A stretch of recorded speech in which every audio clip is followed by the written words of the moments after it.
নমস্কার, আমি অতীন্দ্র ঘোষ, একজন মানবাধিকার কর্মী।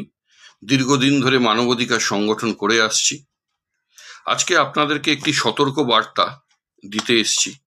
এর আগেও আপনাদেরকে দিয়েছি।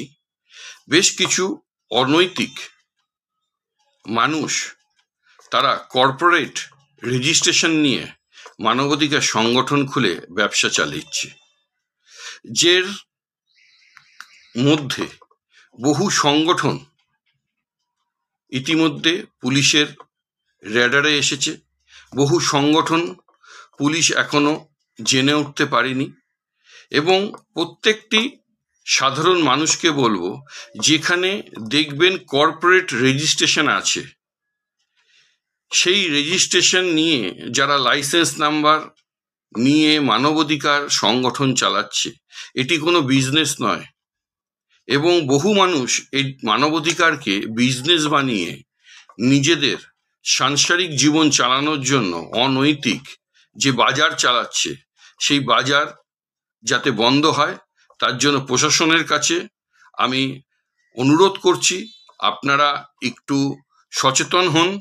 এই সংগঠনগুলোর অনৈতিক কারণে মানবাধিকারের গরিমা নষ্ট হচ্ছে এবং মানুষ এইসব মানুষের থেকে চিট হচ্ছে বারংবার, এবং তারা ভয়ে আপনাদের কাছে পৌঁছতে পারছে না, জানাতে পারছে না। কারণ তারা হয়তো ভাবছে এই সংগঠন তাদের হয়তো অনেক বড় ক্ষতি করে দিতে পারে। এই সংগঠন বেশ কিছু নেতৃত্বরা পয়সা দিয়ে অ্যাওয়ার্ড কিনে সেই অ্যাওয়ার্ডের ছবিগুলি তাদের সোশ্যাল মিডিয়াতে পোস্ট করে মানুষকে বোকা বানানোর একটা ভয়ঙ্কর পরিকল্পনা নিয়েছে। এবং সেই পরিকল্পনা নিয়ে তারা মানবাধিকারের সম্বন্ধে তারা জানে না।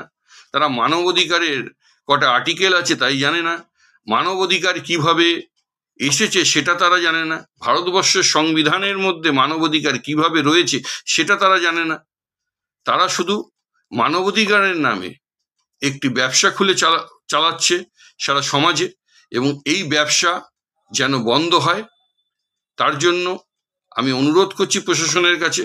কারণ আমরা বেশ কিছু মানুষ যারা নৈতিকভাবে মানবাধিকার সংগঠন করি, মানুষকে পরিষেবা দিয়ে আসছি, তাদের কাছে এটা চ্যালেঞ্জিং হয়ে দাঁড়াচ্ছে যে প্রত্যেকটা মানুষের কাছে কোনটা ঠিক কোনটা ভুল সেটা জানার জন্য মানুষ কিন্তু আজ মানবাধিকারের উপরে বিশ্বাস হারাচ্ছে।